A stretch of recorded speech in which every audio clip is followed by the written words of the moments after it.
Okay, so this is my log splitter and hydraulic cylinder, and this valve assembly normally sits on top of this guy here, but this pipe broke right at the thread, and so some of the threads are down in there, and I already got it kind of boogered up trying to get them out. But I found on Amazon this internal pipe wrench.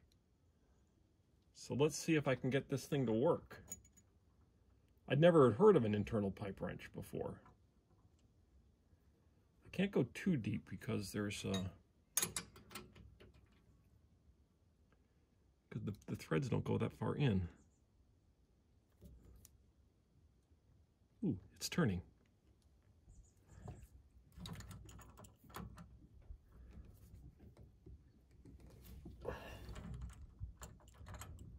Let's see here.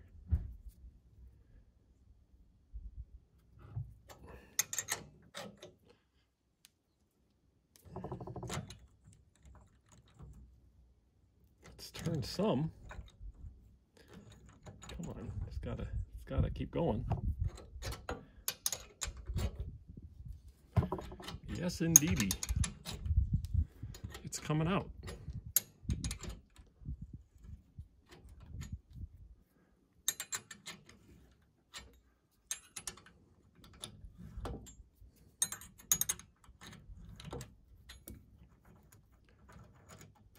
Well, there we go. The threads came out. That's awesome. Well, a new tool discovered.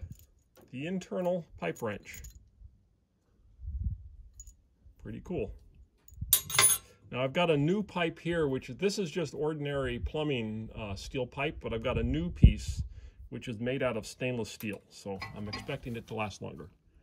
That's all. Bye-bye.